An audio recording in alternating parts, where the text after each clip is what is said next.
Yang sudah dapat linknya, share, bagi ke kawan-kawan. Share. Tapi baca dulu. Ini banyak orang ini share. Udah kau baca? Enggak, aku dapat pahalanya aja jadilah. Jika terjadi pertengkaran antara suami dan istri, mengancam akan menjatuhkan cerai, apakah sudah jatuh talak terhadap istrinya? Kalau kau macam-macam nanti ku cerai. Kalau ada niat, jatuh. Kalau tak ada niat, tak jatuh. Tolak terbagi dua. Satu tolak soreh, satu tolak kinayah. Tolak soreh jelas, ku ceraikan engkau, talak satu, jatuh. Tapi kalau kata dia, pulanglah engkau ke rumah orang tuamu. Kalian, adik-adikku yang perempuan, kalau suami kalian berkata, pulanglah kau ke rumah orang tuamu, kalian jangan pulang, tanya dulu, maksud Allah.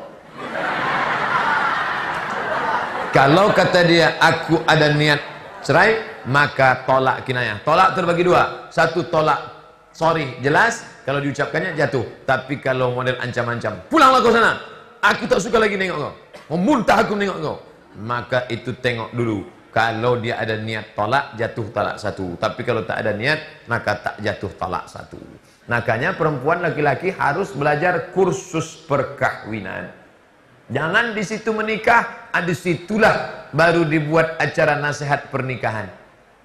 Jam 8 Ustaz Somad disuruh datang. Begitu datang jam 8 bukan langsung nasihat. Burung balam, burung punai. Burung ke burung aja sejam habis. Jam 9 sudah masuk, buah semangka, buah ke buah 1 jam habis. Habis itu dibuat lagi serah-serahan barang itu gini, bawa pencak silat lagi 1 jam. Udahlah jam 1:30, barulah berikut ini mari kita dengarkan nasihat pernikahan oleh Al-Mukarram Haji Abdul Somad Al-Jima. Pengantin yang mau dinasihati itu tak pula mendengar. Pengantin yang mau dinasihati asiklah berfoto selfie. Duduk kalian, duduk, panggil ustadz, buatkan acara nasihat pernikahan. Bagi ibu yang menyusui yang tak dapat berpuasa di bulan Ramadan, apakah cukup menggantinya dengan bayar fidyah? Cukupkah dengan bayar fidyah? Tidak. Udah dijawab, pandai jawab semua. Tidak bayar fidyah. Ada pendapat dari Ibnu Abbas dengan Ibnu Mas'ud, katanya bayar fidyah saja. Tapi saya pegang mazhab Syafi'i, mesti diqadha. Saya tak menyalahkan ustadz yang mengatakan bayar fidyah, tapi saya memakai pendapat mazhab Syafi'i, mesti diqadha, diganti. Kalau dia tak puasa karena dirinya, badannya lemas, badannya sakit, qadha saja. Tapi kalau ada unsur anaknya sakit, anaknya lemas, maka kena 2, qadha plus fidyah. Begitu dalam mazhab Syafi'i. Apa hukumnya ikut koperasi yang di dalamnya ada simpanan pinjam yang menerapkan bunga 1%? Walaupun berapa persen, selama ada bunga, uang dengan uang riba. Ku pinjam uang bapak 1 juta, ku bayar 1.100.000 riba. Uang dengan uang riba, uang dengan barang tidak riba. Saya jual tanah ini ke kamu, kamu cicil sekian bulan, bayar sekian, tidak riba. Saya mau cari tulisan Ustadz Somad tentang itu, tulis di Google Somad Morocco, SOMADMOROCCO spasi kredit, enter, langsung dapat tulisan saya. Download, tempel di majalah dinding kampus, share ke kawan-kawan. SOMADMOROCCO spasi kredit, enter. Itu blog saya di internet. Apakah bersentuhan suami istri membatalkan wudhu? 3 mazhab, Syafi'i, Maliki, Hanafi. Syafi'i batal, asal bersentuh kulit batal. Kalau Hanafi tak batal. Aula mastumun nisa, kau sentuh nisa. Makna maaf cakap sentuh di situ artinya jima. Kalau jima baru batal. Kalau sekedar bersentuh tak batal. Kalau Maliki bersyahwat baru batal. Tak bersyahwat tak batal. Saya ulang. Syafi'i bersyahwat tak bersyahwat batal. Hanafi bersyahwat tak batal. Jima baru batal. Maliki bersyahwat batal, tak bersyahwat tak batal. Saya condong ke Syafi'i. Makanya saya tak bersentuhan. Nah, kalau mau pergi berangkat salaman, kalau kena berarti ulang wudhu balik. Ini tentang masalah bersentuh. Bagaimana bila suami dan istri berbeda mazhab? Istrinya Perti NU, suaminya Muhammadiyah. Muhammadiyah dalam hal ini mengambil Maliki. Dalam mazhab Maliki, tak bersahwat, tak batal. Selesai dia salam istrinya, sampai dia di kampus UPP, sholat dia. Kau tadi kan sudah kau pegang binimu. Aku tak bersahwat, kata dia. Aku nengok biniku tak bersahwat, kata dia. Nengok bini orang baru aku bersahwat. Tak batal. Tapi istrinya tadi batal. Letak beda cara berwuduk Syafi'i dengan Maliki itu di mana? Sama. Basuh muka sama, basuh tangan sama, usap kepala sama, usap telinga sama, kaki sama. Cuman bedanya kalau mazhab Syafi'i air kepala sikit aja, ubun-ubun aja, telinga sama kepala lain. Kalau Maliki basahkan tangan, sapu kepala ke belakang, maju ke muka, menyambung ke telinga. 1 kali 1 Maliki. 3. Salah satu manhaj memandang kritik terhadap pemimpin itu berdosa. Kepada pemimpin harus taat walaupun zolim. Jadi waktu kasus Ahok kemarin menyatakan haram ikut demo. Bagaimana menurut Ustadz? Saya copy pendapat Ustadz Farid Oqbah. Farid Oqbah alumni Libya, Saudi Arabia punya. Apa kata Ustadz Farid Oqbah? Nanti saya kutip pendapat dari Mesir. Itu kan dari Mesir. Ini Farid Oqbah, Ustadz Farid Oqbah, Libya. Lembaga Ilmu Pengetahuan Indonesia Arab, cabang dari Universitas Imam Muhammad Ibn Saud, Riyadh, Saudi Arabia. Di Saudi Arabia tidak boleh demo, karena di Saudi Arabia itu kerajaan. Kerajaan akan menangkap orang demo, monarki. Kalau mati ayahnya, naik anaknya. Tapi Republik Indonesia pakai demokrasi. Demokrasi salah satu mengungkapkan ungkapannya adalah dengan cara unjuk rasa. Menunjukkan bahwa dia tidak senang, turun ke jalan. Dan tidak ada yang mengatakan 212 tunjuk rasa. Itu hanyalah untuk menunjukkan solidaritas, aksi damai. Jangan bakar-bakar, rumput tak ada yang rusak. Nah, jadi tentang masalah ini, jangan bawa fatwa Saudi Arabia ke tempat kita. Karena sistem monarki tak sama dengan demokrasi. Ustadz, bagaimana hukumnya bersalaman antara perempuan laki-laki yang bukan mahram? Walaupun itu guru dosen kita.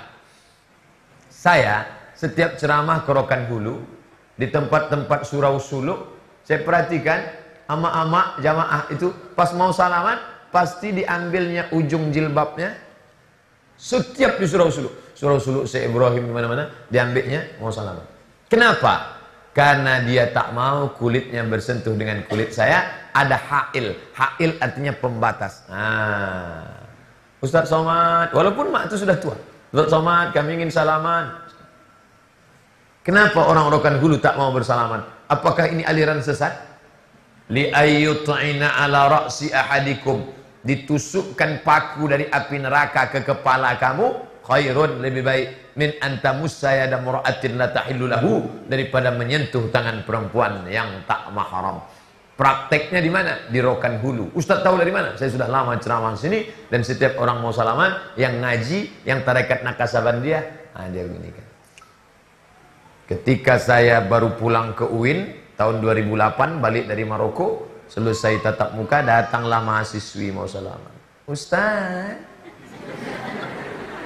belum nikah saya waktu itu, masih muda.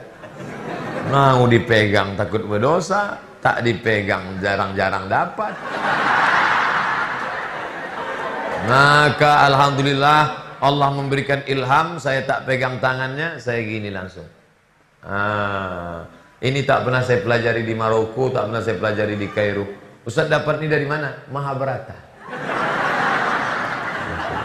Begitu saya nampak dari jauh dia udah mau salaman, saya ginikan langsung, dia pun langsung tak jadi. Dia tak tersinggung, tak sakit hati, dia tak malu, saya pun pula tak menjatuhkan marwah orang. Sampai sekarang kalau ada gini. Jangan ketika yang mau salam ibu-ibu, nenek-nenek gini, pas anak gadis. Bagaimana hukumnya dalam Islam jika melakukan pesta pernikahan seperti zaman sekarang sudah menjadi tradisi, sedangkan kita tahu niat pesta adalah beritahu jika si Fulan bin Fulan sudah nikah. Masalah terbesar dalam hal biasanya orang kaya diundang, orang miskin tidak diundang, pemetaannya luar biasa. Maka tujuan daripada nikah itu iklan, supaya jangan jadi fitnah. Dosen nengok, ini ngaji sholat rajin tapi bonceng perempuan, kenapa kau bonceng dia? Biniku pak. Maka diundanglah semua hadir, iklan. Kata Nabi SAW, a'linu, umumkan nikah ini, waj'aluhu fil masajid, buat akadnya di masjid supaya orang tahu, wadribu, pukulkan duf, pukulkan dulu. Bismillah, tawassalna billah, la la la la la. Pukulkan nasib. Selamat pengantin baru, duduk bersanding di depan ramai. Menengok ramai-ramai. Tapi sekarang pernikahan sudah kehilangan maknanya. Yang diundang bupati, wali kota, gubernur, yang di dekat rumah tak diundang. Jangan sampai. Undang semuanya, hadir, jangan ada maksiat. Saya beberapa kali tak datang undangan gara-gara penyanyi pakai rok pendek. Sampai hati Ustaz tak datang anak kami nikah ya. Saya datang, saya bilang, kenapa Ustaz tak masuk? Takut saya. Nanti saya tengok keyboard menyumbang lagu, saya agak 2-3 lagu. Maka saya langsung balik. Baru turun dari mobil, sudah disambutnya dengan lagu Jatuh Bangun. Mana kita mau turun? Apakah orang yang berzina harus dirajam? Az-zaniyatu waz-zani, pezina laki-laki, pezina perempuan. Fajlidu kulla wahidin minhuma mi'ata jaldah. Cambuk 100 kali kalau belum nikah. Kalau sudah nikah, asy-syaikhu wasy-syaikhatu, laki-laki perempuan yang sudah nikah, tanam sebelah setengah badan dalam tanah, lempar pakai batu sampai mati. Tapi sekarang tak bisa kita terapkan. Kalau kita gali tanah, dilempar, maka kita semua ditangkap oleh kepolisian Republik Indonesia karena tidak ada dalam institusi kita. Bisa tak kita laksanakan ini? Andai 7 kata tak dibuang, bisa. Pancasila dengan kewajiban menjalankan syariat Islam bagi pemeluknya. 7 kata hilang. Gimana ceritanya bisa hilang? Cari sendiri. Andai ada 7 kata itu, kita bisa terapkan hukum rajam birokan hulu. Kenapa? Ada payung hukumnya. Pancasila, 1, ketuhanan dengan kewajiban menjalankan syariat Islam bagi pemeluknya. Dihilangkan, maka tak bisa lagi diterapkan. Nah, maka bagi yang sudah maaf-maaf cakap berzina, cara taubatnya bagaimana? Mandi taubat. Gimana mandi taubat tuh Pak Ustaz? Macam mandi wajib. Mana yang basah duluan Pak Ustaz? Terserahlah. Kalau kebetulan salto di sungai, batang lubuk terjun, kepala duluan. Kalau melompek ke bawah, kaki duluan. Pak Ustaz, apakah kalau saya mandi di sungai batang lubuk itu hilang dosa saya? Kalau di tengah sungai itu kau mandi, pas banjir bukan cuma dosa hilang, kau pun hilang sekalian. Setelah mandi, sholat sunat taubat 2 rakaat. Usolli sunnatat taubat rak'ataini lillahi ta'ala. Allahu Akbar. Iftitah Fatihah ayat, sujud, rukuk, i'tidal, sujud, duduk dan sujud, habis. Ayatnya bebas. Setelah itu astagfirullah, astagfirullahalazim, astagfirullahalazim, astagfirullah. Datang ke tuan-tuan guru, minta dudukkan zikir supaya hilang Allah, Allah, Allah, Allah, Allah, Allah. Afdal zikri fa'lam annahu la ilaha illallah. Bersih. Banyak-banyak sedekah, infak, sesali yang masa lalu. Nanti kalau ada tablik akbar di masjid, tablik akbar beserta muhasabah zikir. Minta, ya Allah, dosa kami begitu banyak ya. Apa yang kau tangiskan tadi? Menyesal aku masa lalu ku bergelimang dosa. Kau menangis kenapa? Aku tak tahu. Tengok orang nangis, aku nangis juga. Kami 5 bersaudara perempuan semua. Sementara ibu saya sudah meninggal dunia 12 tahun yang lalu. Ayah sudah tidak menikah lagi. Ayah saya tidak menikah lagi. Adakah batasan-batasan anak perempuan saat merawat ayahnya yang sedang sakit? Apakah diperbolehkan menantu yang menggantikan posisi? Tidak. Anak perempuan itulah yang mengurus. Karena menantunya itu tetap juga, tapi beda dengan aurat yang disebabkan dari nasab dengan musaharah. Menantu ini karena musaharah, karena dia nikah dengan anak kita baru ada hubungan. Sedangkan ini darah daging kita. Tapi kalau membersihkan vital tetap juga. Sedangkan memandikan jenazah pun tetap ditutup dengan selendang.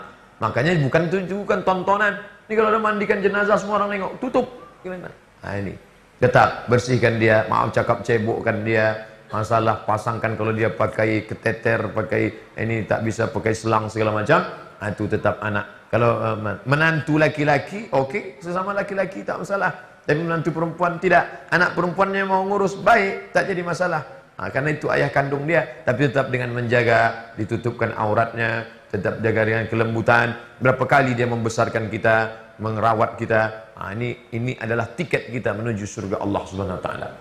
Apa hukumnya, apa sah atau tidak jika berwuduk mandi wajib dalam kamar mandi yang dalamnya ada WC? Dulu WC aja, mandi di sebelah ada dindingnya. Sekarang demi efisiensi WC bersatu dengan tempat mandi. Apakah sah mandi wajib di tempat ada WC-nya? Sah, tidak jadi masalah. Hanya saja tak boleh menyebut nama Allah di dalam. Karena Nabi diucapkan salam 3 kali, Nabi tak menjawab. Assalamualaikum. Nabi diam. Assalamualaikum. Nabi diam. Kenapa Nabi diam? Tak boleh menyebut Allah dalam tempat yang ada WC-nya. Maka berniatnya dalam hati saja. Tapi kalau tak ada, nawaitu raf'al hadasil asghari listibahati sholati fardhu alayya lillahi ta'ala. Bismillahirrahmanirrahim. Nawaitu raf'al hadasil akbari. Tapi kalau ada WC, diam. Dalam. Di dalam saja, tak boleh. Sedangkan cincin tak dibawa Nabi ke WC. Nabi kalau mau masuk WC, cincinnya dibuka. Karena cincin Nabi ada tulisan Muhammad Rasulullah. Dibukanya letaknya pintu. Kita jangan letak pintu, hilang. Jika mandi menggunakan bak mandi yang kurang dari 2 kulah, jika percikan air masuk ke dalam bak mandi, apakah mandi itu menjadi sah? Air dalam mazhab Syafi'i bisa menjadi mustakmal. Mazhab Syafi'i tingkat ihtiyat kehati-hatiannya hebat. Makanya tak dimasukkan tangan ke dalam ember. Mazhab Syafi'i. Kalau mazhab Maliki masukkannya tangan, cuci tangan masuk ke dalam. Mazhab Syafi'i hati-hatinya tingkat tinggi, maka dituangkan dari gayung itu ke tangan, bukan masuk ke dalam. Ini bak, mandi di tepi bak, sampo masuk, sabun masuk, air liurnya pun masuk ke dalam. Lalu diambilnya, maka alangkah baiknya dari keran yang mengalir diambil, atau baknya besar lebih dari 2 kulah. 2 kulah itu berapa? 60 cm kali 60 cm. Balik dari sini ukur bak-bak kita masing-masing. Kalau baknya pendek kecil, itu bisa nanti tidak sah karena airnya bisa menjadi mustakmal, ataupun paling tidak ada was-was dalam hati, was-was. Apalagi dia sering nonton was-was, hati menjadi was-was. Apa pendapat Ustaz tentang berita di internet bahwa kiamat akan terjadi 1477, umur dunia tak sampai 1500 tahun lagi? Bedakan antara hadis dengan interpretasi terhadap hadis. Tak ada hadis menyebut kita akan kiamat 1500, tapi ada ulama yang berijtihad lalu dia ceramah. Positifnya ada. Apa positifnya? Banyak pemabuk-pemabuk taubat. Pemakai sabu sudah sakau. Kau tahu tak? Sebentar lagi kiamat. Apa kata dia? Tobat dia. Itu yang pakar dalam bidang itu Ustadz Zulkifli M. Ali dari Payakumbuh. Ustadz spesialis hari kiamat. Jadi sekarang Ustadz ini udah ada spesialisnya. Ada Ustadz spesialis zikir, Ustadz Arifin Ilham. Ada Ustadz spesialis sodakoh aja, yaitu Ustadz Yusuf Mansur. Ada spesialis kiamat aja. Ada Ustadz. Ya, saya takutnya itu Ustadz apa tuh? Ustadz jenazah tuh. Asal nengok dia ingat mati aja, Wak. Jadi itu ijtihad, bukan hadis Nabi. Bolehkah menjalankan kota infak saat khotib sedang khutbah? Boleh. Tak boleh jalan. Kalau rokan hulu tidak membolehkan kotak infak berjalan di depan, caranya adalah semua orang rokan hulu langsung gaji potong atas. Macam di Itali, Vatikan, semua gaji orang yang mengaku Roman Katolik, siapa yang di ID card-nya dibuat religion, agama, Roman Katolik, langsung potong atas per 10. Makanya gereja tak ada kotak berjalan. Kalau mau, buat perda rokan hulu, potong atas. Tak ada lagi kotak berjalan. Selama tidak ada potong atas, kotak berjalan. Kalau tidak, duit tak keluar. Kotak itu bagus juga untuk membangunkan yang mengantuk-ngantuk. Pukulkan ke lututnya 2 kali. Bolehkah makan uang hasil denda riba? Uang denda itu riba. Riba jenis kedua. Riba pertama, ku pinjam Ustadz Nofrizal 1 juta, ku bayar 1.200.000, riba. Jenis kedua, ku pinjam uang Ustadz 1 juta, ku balikkan 1 juta. Tapi kalau terlambat 2 hari, ku bayar 1.200.000. Terlambat 3 hari, ku bayar. Maka ini jenis riba, jenis kedua. Riba. Yang makan riba, doanya tak dikabulkan Allah. Ya Allah, lidah kau makan riba. Lidah yang makan riba tak dikabulkan Allah. Lidah yang kau pakai makan riba, lidah itu juga kau pakai berdoa. Kecuali lidahnya 2, satu untuk berdoa, satu untuk makan riba. Apa hukum pakai hijab? Sedangkan anak ulama ada yang tak pakai hijab. Tak bisa anak ulama jadi hukum. Nanti anak ulama tak pakai baju. Yang penting hijab itu kan hatinya. Yang penting itu hatinya. Saya khawatir nanti datang orang gila. Maaf cakap tak pakai baju. Waktu kita tanya, kok kenapa? Kok kenapa begini? Yang penting itu hatinya pakai baju katanya. Yang boleh nampak macam anak UPP dari ujung ke ujung, yang nampak hanya wajah dan tapak tangan. Yang dimaksud dengan tapak tangan, zahiruha wa batinuha. Ini sama ini, tutup sampai kemari. Cucu. Saya bangga UPP bukan Universitas Islam, tapi semangat Islam luar biasa, dari ujung ke ujung tertutup, jilbab panjang. Wajah boleh nampak, tapak tangan boleh nampak, dan jangan sempit. Di UPP saya belum menengok lagi ada. Jangan transparan, jangan sempit. Tak boleh kain, jarang. Kainnya rapat, pakai lagi dalam, lalu kemudian pula jangan sempit. Ini ada orang pakai jilbab tapi sempit, sampai menjerit paha tu.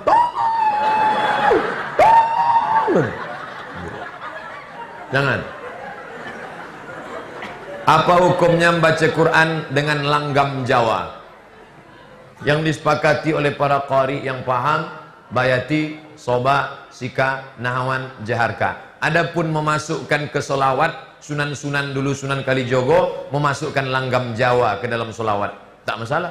Salatullah, salamullah ala taha rasulillah. Salatullah, salamullah ala yasin habibillah. Itu bukan bayati soba, itu lagu Jawa itu. Ler iler, ler iler, cumi ler ta ijo royo royo, manten anyar. Aku nek manten anyari ya ingat. Semoga Allah selalu merahmati, melindungi Ustadz, amin. Saya mau bertanya, tapi mungkin di luar topik. Dari tadi di luar topik. Bagaimana hukum jual beli saham Pak Ustadz? Saham tersebut dari perusahaan yang bergerak dibilang halal seperti perkebunan, konstruksi, tapi dalam menjalankan bisnis mereka terlibat dengan bank, biasanya mengandung unsur riba. Hampir semua perusahaan pasti terlibat dengan bank. Saya perusahaan menjalin kerjasama dengan bank, lalu saya jual saham. Saham bisa naik turun, pas beruntung naik, pas rugi hancur turun. Apapun nama transaksinya, forex, jual beli saham, apa namanya lagi, transaksi e-commerce, apapun nama transaksinya, kalau selamat dari yang tiga boleh. Apa yang tiga itu? Tidak ada ghish, tipu, tak ada zulm, aniaya, tak ada gharar, gambling. Kalau bersih dari yang tiga, lanjutkan. Tapi selama ada salah satu dari tiga atau tiga-tiganya ada, hentikan. Renung baik-baik, tanya yang pakar, ada tak yang tiga ini? Ada ghish, tipu? Tak ada. Ada zulm, aniaya? Tak ada. Ada tak gambling? Ketidakpastian. Bisa melambung, bisa jatuh. Selama ada yang tiga, maka tak dibenarkan. Riba, haram. Na'udzubillah. Saya salah seorang mahasiswi UPP ingin bertanya, bagaimana cara kita sebagai umat Islam menanggapi berbagai isu dari berbagai pihak yang ingin memecah belah umat Islam? Alhamdulillah, dengan munculnya kriminalisasi ulama, dengan munculnya Ahok, dengan munculnya macam-macam, kita justru bisa sekarang membedakan mana kawan, mana lawan. Yang selama ini kita anggap kawan, rupanya lawan. Menggunting dalam lipatan, menjegal kawan seiring musuh dalam selimut. Kepinding dia. Nah, alhamdulillah, dengan adanya Isra Mi'raj, nampaklah mana kawan, mana lawan. Gara-gara Isra Mi'raj lah Abu Bakar dapat gelar As-Siddiq. Semua mengkafirkan, Muhammad gila, masa dia bisa naik? As-Siddiq. Dengan isu-isu belakangan ini, disitulah bisa kita nampak rupanya yang selama ini ku anggap kawan, rupanya lawan. Ajak dia, dakwahi dia. Kalau kau sanggup, anak-anak muda menjadi cyber army, tentara-tentara cyber yang pandai buat meme, yang pandai buat karikatur, yang pandai buat ajakan, yang pandai buat video pendek. Berperang kalian di alam maya sana. Browsing, chatting, launching, mancing. Apa sebenarnya hidayah itu? Seperti apa Allah memberikan hidayah? Zalikal kitabu la raiba fihi hudan. Al-Quran itulah hidayah. Hidayah itu Quran, petunjuk. Ustaz, saya mau ikut Ustaz ke Pasir Pangarayan Rokan Hulu. Mau ikut sama saya? Iya, ikut aja sama saya ya. Rupanya saya sudah berangkat duluan. Ustaz, saya terlambat gimana? Kalian bawa mobil, terus aja. Nanti Pak Ustaz sampai Bangkinang, terus aja. Nanti Pak Ustaz dari Bangkinang sampai ke Kuok, terus aja. Nanti Pak Ustaz dari Kuok sampai ke jembatan Rantau Berangin, ada hidayah di atas. Belok kiri, Payakumbuh. belok kanan, Pasir Pangarayan. Itulah hidayah. Tunjuk. Nanti kalau kau nampak hidayah, kau belok kanan ya. Ya Pak Ustadz. Begitu sampai di Simpang Rantau Berangin, dia pun belok kiri terus. Begitu sudah sampai ke Payakumbuh, baru dia bilang, Ustadz, kami sudah mau sampai Payakumbuh. Lalu saya bilang, terus sajalah kalian. Saat itu saya sedang marah. Kenapa saya marah? Karena dia tidak mengikuti hidayah, menolak hidayah. Syahrul Ramadan allazi unzila fihi al-Qur'an. Bulan Ramadan Allah menurunkan Al-Quran. Hudan. Al-Quran itu hidayah. Quran sudah lama turun, tapi kau menyia-nyiakan hidayah Al-Quran, maka kembali kepada hidayah Al-Quran. Makanya sebelum acara tadi dibacakan Al-Quran supaya dapat hidayah. Apa perbedaan ujian, cobaan, azab? Seperti apa Allah menunjukkan ketiga hal tersebut?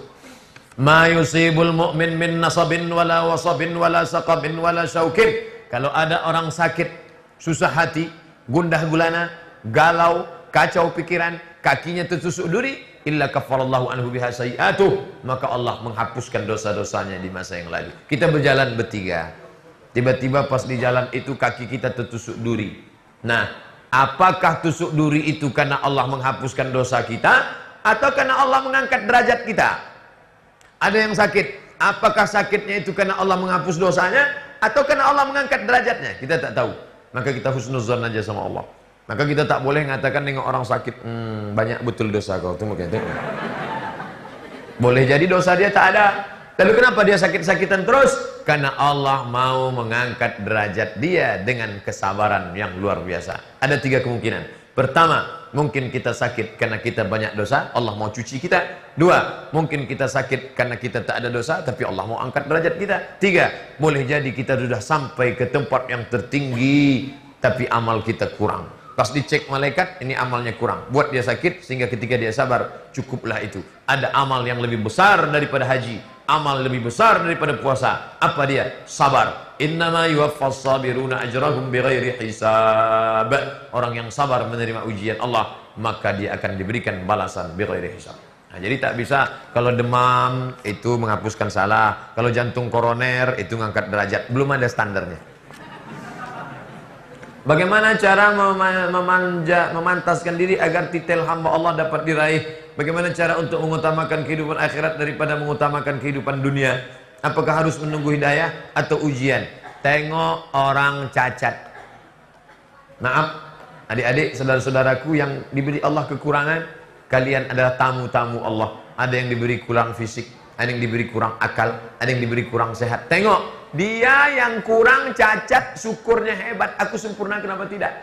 Tengok orang sakit, pergi ke rumah sakit. Balik dari sini nanti pergi ke Pasir Pangarayan, tengok orang sakit. Kalau security satpam nanya, kamu mau apa? Saya mau nengok orang sakit. Siapa yang sakit? Semua yang sakit mau aku tengok. Yang ketiga, tengok orang mati. Iringi jenazah, tengok kubur orang mati. Akan membangkitkan menjadi hamba Allah. Jangan jadi hamba harta. Dunia ini kalau dikejar tak terkejar, ingin jadi ini, ingin jadi ini. Tapi jangan pula gara-gara ini nanti bawaannya mau mati semua. Kau setelah S1 UPP mau S2 kemana? Dah lah Pak Ustaz, saya mau mati aja. Bolehkah seorang perempuan mengajukan permintaan pada calon suaminya tak mau dipoligami selagi saya masih sanggup untuk memenuhi semua hak suaminya ketika hendak melakukan pernikahan? Ini namanya takabe indak batali. Tidak boleh mengajukan syarat kalau syarat itu dibenarkan agama Islam. Masalah poligami dibenarkan dalam agama Islam. Fankihu ma tabalakum minan nisa'i masna wa thulatha wa ruba'. Fa in khiftum alla ta'dilu, kalau kau tak sanggup bersikap adil, fawahidah.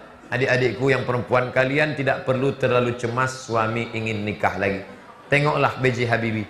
Kurang cerdas apa Habibie? Doktor dari Jerman. Tapi ketika Ainun meninggal, sampai sekarang dia tak menikah lagi. Maka disinetronkan, difilmkan Ainun Habibie. Tak bisa. Jadi jangan kalian seuzon semua ini mau berbini dua. Enggak. Kalaupun ada cakapnya aja itu, hatinya lebih parah dari itu lagi. Bolehkah seorang perempuan bekerja setelah menikah setelah mendapatkan izin dari suaminya? Perempuan boleh bekerja dengan syarat dan ketentuan berlaku 3 syarat. Pertama, izin suami. Izinnya mesti murni. Banyak juga suami mengizinkan istri karena dia ditekan. Abang kalau tak izinkan tengok. Yang kedua, menutup aurat. Tidak solek-solek jahiliyah. Jangan bekerja ke kantor pakai solek, makeup, muka putih, tangan hitam. Bedak Kelly 2 inci. Lipstick tebal minta ampun. Sampai di kantor orang ketawa, awak ketawa. Orang senyum, awak senyum. Rupanya yang disenyumkan orang, awak lupa salah pakai. Kanan hijau, biru. Pertama, izin suami. Yang kedua, jangan solek-solek jahiliyah. Yang ketiga, jangan bercampur aduk laki-laki yang tak mahram. Kalau ada tugas keluar kota, ada suami, ada kepala dinas, ada kepala kantor, ada kawan, ada sahabat. Ini boleh.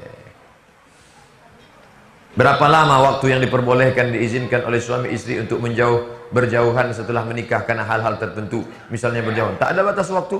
Karena laki-laki ini tak sama. Ada laki-laki yang tinggi, ada laki-laki yang sedang, ada laki-laki yang rendah. Ada yang nafsunya bisa dia tahan sampai 3 bulan, 4 bulan. Ada pula tak tahan, pagi aja berpisah, petang udah berkunang-kunang dia. Macam-macam. Jadi kenali suami anda itu termasuk tipe yang mana. Kalau dia termasuk yang 300 tenaga kuda, jangan kamu pergi jauh-jauh. Bagaimana hukum non-muslim mengucap salam kepada muslim? Idza sallama alaikum ahlul kitab. Kalau ada non-muslim mengucapkan salam kepada kalian, faqulu wa alaikum, maka jawablah wa alaikum. Assalamualaikum, wa alaikum. Assalamualaikum, wa alaikum. Apa arti wa alaikum? You too. Kamu juga. Assalamualaikum, kamu juga. Begitu caranya. Lalu kemudian, bolehkah kita mengucapkan salam kepada non-muslim? Tak boleh. La tabda'ul yahuda wan nasara bis salam. Jangan kau ucapkan salam pada Yahudi dan Nasrani. Lalu bagaimana caranya kalau Ustaz ceramah di kantor dinas, kantor wali kota? Assalamualaikum warahmatullahi wabarakatuh. Salam sejahtera buat kita semua. Kepada kalian penghuni surga, Assalamualaikum warahmatullahi wabarakatuh. Kepada yang di dunia senang, di akhirat masuk neraka, salam sejahtera buat kalian semua. Nabi jangan bilang kuat-kuat, sakit hati dia. Ini anti kebinekaan, lagi-lagi anti kebinekaan. Bagaimana menurut Pak Ustaz tentang non-muslim mengucap password untuk hijrah ke Islam tapi datang ke acara? Apa salahnya? Asyhadu an la ilaha illallah wa asyhadu anna Muhammadar Rasulullah. Masuk Islam dia. Siapa yang mengucapkan asyhadu an la ilaha illallah, asyhadu anna Rasulullah, maka masuk Islam. Masalah gunting pita bisa belakangan. Apa gunting? Sunat. Makanya ustaz-ustaz jangan ceramah terlalu keras. Ini ustaz-ustaz ceramah di atas mimbar. Yang pertama kali berhitan adalah Nabi Ibrahim. Bersunat umur 80 tahun dipotong pakai kampak. Takut loh orang masuk Islam mendengar kampak. Jangan. Coba kesampaikan yang lembut. Bersunat itu tak sakit. Macam digigit semut aja tak sakit. Sikit. Kau dulu sakit? Enggak, tapi aku lari tak kemana-mana. Tuh. Jangan menggunakan kata-kata yang provokatif, kata-kata yang tak bersahabat. Rukun Islam ada 5 perkara. Banyak Cina-Cina takut masuk Islam. Hanya 5 perkara lah katanya. 1 perkara 25 juta gitu. Pak Ustadz, bagaimana saya menguatkan hati untuk hijrah? Saya takut masuk Islam karena orang tua. Saya ingin hijrah dengan mencari pasangan yang soleha untuk menuju Islam. Karena saya masih menerima subsidi dari orang tua walau saya sudah bekerja, sementara saya masih semester. Maka engkau saudaraku yang masuk Islam, engkau bersyahadat, engkau dilindungi oleh undang-undang di dalam Republik Indonesia. Siapa yang masuk Islam dengan tidak ada paksaan? Wahai saudaraku, betulkah engkau masuk Islam tidak ada paksaan dari dimanapun? Betul. Asyhadu an la ilaha illallah, asyhadu anna Muhammadar Rasulullah. Bahwa orang tuamu mengusir, maka dulu di UIN ada yang sholat di dalam kamar, kuncinya rapat, sholat di dalam kamar. Dibelinya mukena perempuan, kuliahnya di UIN Suska, bisa dia sholat, memperjuangkan akidahnya, luar biasa. Tidak ada yang lahir memilih perut siapa yang mau dia masuki, tak ada. Maka tak boleh kita ejek orang Batak, Batak. Tak boleh kita ejek, Cina, tak boleh. Apa pernah dulu malaikat bawa kertas multiple choice? Mau jadi Batak, mau jadi Cina? Tak ada. Itu semua takdir Allah. Tapi setelah lahir ke dunia kau memilih, hai saudaraku. Masuk ke dalam perut Batak Tapanuli Utara, Kristen, cari Islam, cari Islam, cari Islam, cari Islam, masuk Islam, jadi Ustadz Nababan. Masuk dalam perut orang Sulawesi Utara, mencari Islam, cari Islam, cari Islam, jadi Ustadz Yahya Walone. Masuk ke dalam perut orang Cina, cari Islam, cari Islam, cari Islam, masuk Islam, jadi Ustadz Felix Xiao. Itu luar biasa perjuangannya. Sekarang ada ustadzku yang mencari, kau berusaha, diberikan Allah jalan. Kau lebih mulia daripada Ustadz Somad, lebih mulia daripada kami semua. Ustadz Somad, catatan dosanya berimbang dosa. Tapi kau saudaraku, kalau kau masuk Islam, catatan amalmu diulang dari nol. Di dunia ini yang diulang dari nol cuma dua. Pertama mu'allaf, yang satu lagi pegawai Pertamina. Dari nol ya Pak. Bagaimana hukum alat musik? Saksofon, biola, keyboard. Apa hukum alat musik? Maka alat musik, kata Syekh Yusuf Al-Qardawi, alat musik kata dia tidak haram. Dikajinya. Jangan burukkan saya, Abu Somad menghalalkan gitar. Enggak. Alat musik itu sama macam pisau. Kalau dipakai memotong tangan, putus. Tapi kalau dipakai memotong kambing, dapat pahala. Begitu juga dengan alat-alat. Alat-alat musik yang dipakai untuk lagu religi. Barakallahu lakuma wa baraka alaikuma wa jama'a bainakuma. Pakai alat musik. Lagu Maher Zain, lagu Opik, lagu bagus sekali. Nah, bolehkah seorang muslimah bernyanyi di muka umum dengan tujuan dakwah? Enggak. Kenapa? Karena mukanya nanti akan ditengok bini orang, ditonton laki orang. Banyak laki-laki yang menengok bininya dengan menengok orang beda. Menengok bini orang meniti Elio, menengok bini meniti Matung. Oleh sebab itu kalau mau mukul nasid, jangan depan orang banyak-banyak. Ini masjid, ni imam pukul nasid di emperan masjid. Bismillah tawassalna billah la la la la la marhaban ya nural aini. Menyanyi dia di belakang sana. Dulu ketika Ibu Irene Handono mau ceramah, muncul konflik. Negeri Rokan Hulu 1000 suluk, tuan-tuan kelipat, tuan syekh mursyid mursyidin, tak layak perempuan menceramahi. Datang ke saya, gimana nih Pak Ustaz? Ustazah udah diundang, Ustazah Irene Handono. Mau tahun baru, sudah siap panitia, sedangkan bergejolak. Gimana? Solusinya begini. Ini masjid, sana kiblat. Ini laki-laki, ini perempuan. Iya, buatkan ustazah itu di tengah. Jadi ustazah tidak menceramahi tuan kelipah mursyid mursyidin. Laki-laki mendengar suara, yang tak mau menengok menunduk. Buat dia di tengah. Tengah, laki-laki, perempuan. Akhirnya jadi acara dibuat perempuan di tengah. Begitu juga dengan ini, perempuan yang mau mukul nasid segala macam. Ini tentang masalah. Begitu juga dengan baca Quran. Mengenai seni Ustaz, bagaimana Ustaz cara membaca Al-Quran di istana kemarin yang menggunakan langgam Jawa? Sudah dikritik, banyak sudah kritik, akhirnya tidak mempan lagi. Insya Allah tak akan ada lagi itu terjadi. Karena dari pakar-pakar sendiri sudah mengkritik. Saya mau bertanya tentang asal muasal lahirnya khilafiyah, sehingga banyak menimbulkan antar sesama Islam mendengar adanya konflik politik. Khilafiyah itu sejak zaman Nabi sudah ada. Ketika Nabi SAW meninggal, yang satu mengatakan jenazahnya mesti dibawa ke Makkah. Nabi kan orang Makkah, jenazahnya bawa ke Makkah. Yang satu mengatakan jenazahnya dimakamkan di Madinah. Tengok, ikhtilaf antara sahabat Nabi. Sampai akhirnya datang Sayyidina Abu Bakar Siddiq, dibacakannya hadis. Kami para Nabi kalau meninggal dimakamkan di mana kami meninggal. Akhirnya dimakamkan di bawah. Masalah angkat tangan waktu sholat. Satu hadis mengatakan sebahu. Allahu Akbar. Satu hadis mengatakan sedaun telinga. Allahu Akbar. Selama ada dalilnya tak boleh menyalahkan. Saya kalau sholat sampai sedaun telinga. Tapi saya tak menyalahkan yang sebab. Tapi dia jangan pula salahkan saya.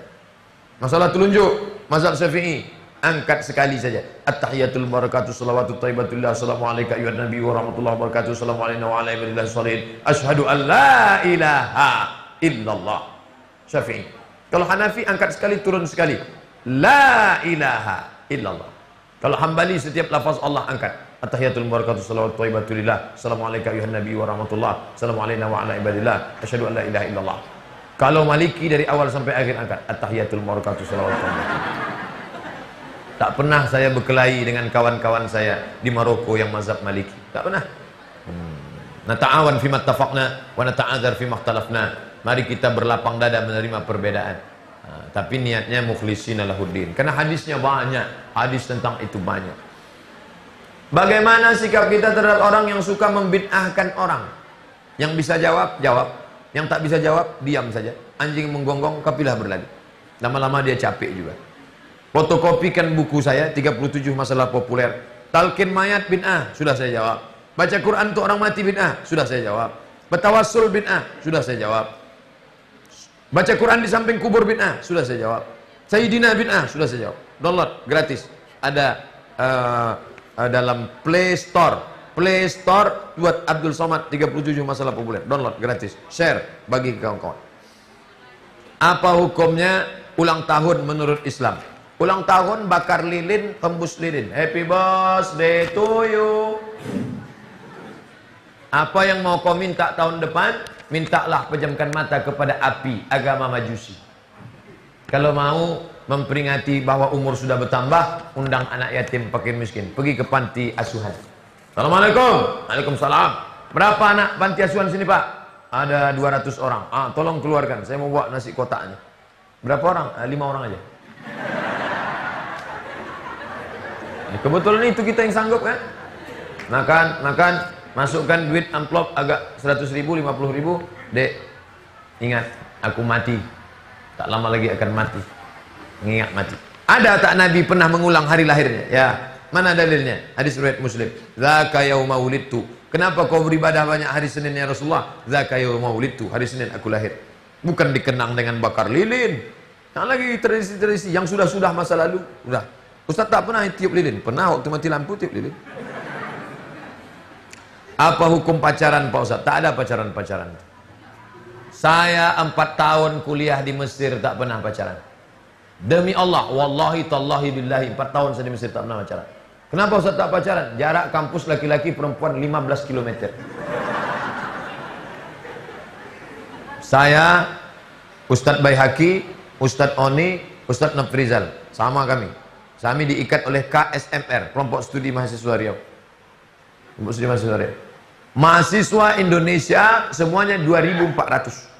Yang laki-laki 2.100. Yang perempuan 300. Persaingan ketat. Tapi keadaan itu membuatkan itu. Pada akhirnya Ustaz Nafrizal nikah, punya istri juga, punya anak. Saya menikah, punya istri juga.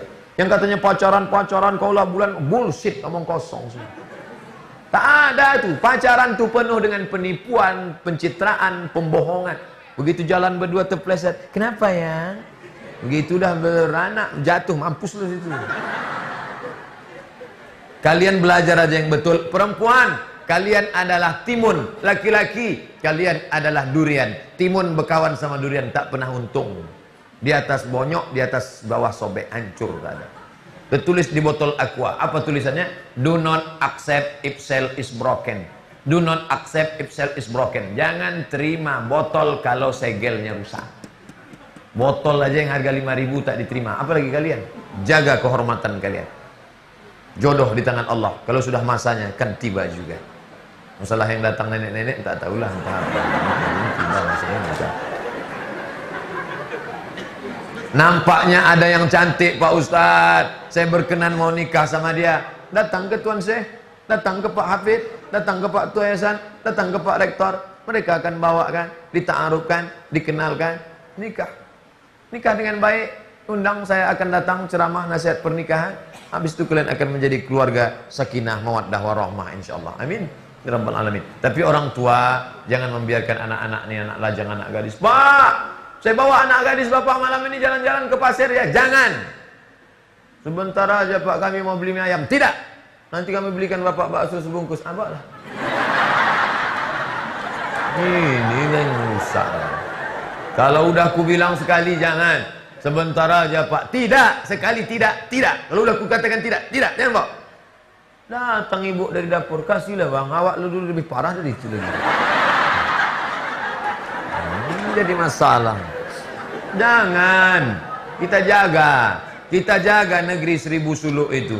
Ini negerinya para khalifah. Ini negerinya Syekh Abdul Wahab Rokan. Ini negerinya Syekh Ibrahim Al-Khadijah Naqsabandi. Orang-orang tua kita mendoakan negeri ini tiap malam dia berdoa. Allahumma dafa'an wal waba wal fasa. Jauhkan bala musibah malam.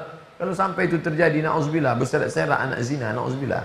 Apakah puasa 6 di bulan Syawal harus pakai hari raya? Enggak. Apakah boleh hari berikutnya dilanjutkan mengqadha puasa? Boleh. Setelah puasa 6 dilanjutkannya puasa sunat, dilanjutkannya Senin Kamis, dilanjutkannya puasa qadha kalau sehat. Tapi kalau tak sehat, nanti tak datang kuliah. Kenapa sih tak datang? Asik puasa sakit dia puasa. Makanya ada skala prioritas, fiqhul aulawiyat namanya. Kertasnya nampaknya kecil, rupanya panjang. Bagaimana hukum seorang wanita bernyanyi kalau sebagian ada yang mengatakan suara wanita itu aurat? Sudah terjawab. Bagaimana dengan qari'ah? Qari'ah tak masalah. Karena waktu qari'ah menyanyi, apa ada orang naik syahwatnya dengar qari'ah? Bismillahirrahmanirrahim. Tiba-tiba keluar satu laki-laki. Kau kenapa? Bersahwat aku dengar suara. Kalau ada laki-laki bersahwat mendengar suara qari'ah, tolong ikat biar kami bawa ke Pekanbaru. Kami masukkan ke kilometer 11 langsung. Afwan sebelumnya Pak Ustadz, saya diberitahu oleh teman saya yang ada di Hong Kong bahwa Bapak akan ke Hong Kong 25 Desember. Karena itu saya titip salam untuk sahabat saya, Ukhti Nadillah Wepani dari saya. Ini Pak Ustadz di kantong ini dibawa ke Hong Kong lagi. Tanggal berapa saya ke Hong Kong? Tengok. Supaya jangan salah, 25 Desember saya tak betul itu. Salah jadwal itu. Yang betul itu tanggal 23 Desember. Oh iya betul juga, 23, 24, 25. 23, 24, 25, 26. Yang mau diceramahi itu orang Indonesia. Jangan bayangkan saya menceramahi kungfu master di sana. Orang Indonesia yang bekerja di Hong Kong. Orang kita juga. Jangan heran nanti kalau rekaman ceramah di Hong Kong kok bahasanya lain. Assalamualaikum, pripun kapari apik wis pernah dengar toko kini ya. Saudara kita dari Pulau Jawa. Apa hukumnya patung seperti patung yang di celengan sebagai alat untuk mendidik anak? Untuk anak-anak boleh. Patung untuk anak-anak, boneka boleh. Mana dalilnya? Karena Nabi membiarkan boneka Aisyah. Ibu di rumahnya ada boneka Barbie, boneka Wonder Woman, Spiderman boleh. Tapi kalau bisa Wonder Woman, Spiderman, Batman itu dipakaikan baju muslimah, pakai baju kurung semua, pakai songket. Nah, jangan boneka Barbie pakai maaf cakap baju aurat, tak boleh. Balik dari sini pergi ke tukang jahit, jahitkan boneka Barbie pakai baju kurung. Hulk, patung Hulk yang celananya sobek-sobek, pakaikan dia kain sarung. Naruto pakai baju koko. Susun mereka jadi imam. Pas anak pergi sekolah susun. Imamnya Batman, muazzinnya Naruto, Wonder Woman. Di belakang itu Catwoman sama Wonder Woman. Pas anaknya nengok, loh, tengok nak, sedang mereka aja sholat jemaah, kok tak sholat? Oh iya ya. Mantap. Anak-anak tak bisa diceramahi. Anak-anak tak bisa diceramahi. Jangan anak-anak itu duduk, Assalamualaikum warahmatullahi wabarakatuh. La ta'murunna bil ma'ruf wa la tanhaun. Mana? Anak-anak kita ceramah. Saya diundang ceramah. Ustaz Somad besok ceramah. Iya, sampai saya ke sana, saya sangka yang mau diceramahi wali murid. Rupanya anak-anak SD kelas 3. Samalah saya. Marilah kita menegak. Ketawa mereka. Lucu Ustaz ini, lucu katanya. Berwudu dengan air yang isinya sedikit apakah sah? Ini 600 mili. Berwudu saya dengan air 600 mili apakah sah? Sah. Kenapa sah? 3. Tak berubah warna, tak berubah rasa, tak berubah bau. Ketika berubah dia menjadi Coca-Cola, menjadi teh bersoda, menjadi teh pucuk, maka tak sah. Dia suci tapi tak bisa mensucikan. Air yang suci mensucikan namanya air mutlak. Tak berubah warna, tak berubah rasa, tak berubah bau. Wudu. Nabi berwudu berapa airnya? 1 mud. 1 mud itu berapa? 750 gram. Lebih sedikit dari sini. Jadi tak boros air. Nah, ini tentang masalah. Jadi kalau ada orang mengatakan berwudu mesti 2 kula. Kalau tak 2 salah tak sah. Nabi berwudu 1 mud. 1 mud 750 gram. Tak sampai kecil sedikit. Tapi selama dia tidak berubah 3. Warna, rasa, bau. Sah pakai. Baru-baru ini ada berita tentang khilafah yang didakwahkan Hizbut Tahrir. Apakah khilafah itu memang janji Allah? Apa kita harus memperjuangkannya atau menunggunya saja? Hadis riwayat Ahmad bin Hanbal, 5 masa. Yang pertama masa kenabian. Meninggal Nabi, Khulafa Ar-Rasyidin. Habis Khulafa Ar-Rasyidin, Al-Khulafa'ul Ad. Khalifah yang menggigit. Bani Umayyah, Bani Abbasiyah. Yang ketiga tumbang khilafah, muncul pemimpin yang zalim. Habis pemimpin zalim, akan ada khilafah ala minhajin nubuwah. Segala sesuatu mesti diperjuangkan. Diperjuangkan dengan pendidikan. Anak-anak mengerti ajaran Islam. Memang kuliahnya di UPP, tapi ada 5 pelajaran paling tidak. Quran, hadis, akidah akhlak, bahasa Arab, sejarah Islam, metodologi studi Islam. Kalau tidak, akan hancur Kacau balau Islam. Jangan cukupkan hanya satu pelajaran, PAI, pelajaran agama Islam, disingkat dengan PAI. Jangan heran saja nak insinyur doktorandus tapi tak ada agama di kepalanya. Kenapa lah kau tak paham agama nak? Mohon maaf ya mak, pelajaran kami PAI lah, PAI-nya lah. Bolehkah baca Quran ketika haid? Sepakat 4 mazhab paling tua Hanafi, nomor 2 Maliki, nomor 3 Syafi'i, nomor 4 Hambali. 4 mazhab sepakat perempuan haid tak boleh megang Quran, tak boleh bawa Quran, tak boleh baca Quran, tak boleh iktikaf di masjid, tak boleh solat, tak boleh tawaf, tak boleh iktikaf, tak boleh membaca Quran. Zikir boleh, subhanallah, subhanallah, subhanallah. Baca bismillah boleh, karena bismillah sebagai doa. Bismillah. Baca ayat sebagai doa boleh. Naik kendaraan, subhanallah di sekarang ada wa makuna lahu muqrin, boleh. Adakah yang membolehkan perempuan haid baca Quran? Ada 2 mazhab. Pertama Maliki, perempuan hafal Quran ngulang hafalan dalam hati boleh. Ada adik-adik yang hafal Quran diam aja. Kalau ada perempuan diam hafal Quran, tunggu ngulang hafalan. Kalau tak hafal diam kesambet. Yang kedua guru ngaji. Ibu dosen sedang haid, maaf cakap, mengajar boleh. Tapi putus-putus bacaannya. Innallaha la yastahi, ayat riba, ya riba. Tapi kalau baca langsung tak boleh. Nah, ini tentang masalah perempuan baca Quran. Kertas terakhir.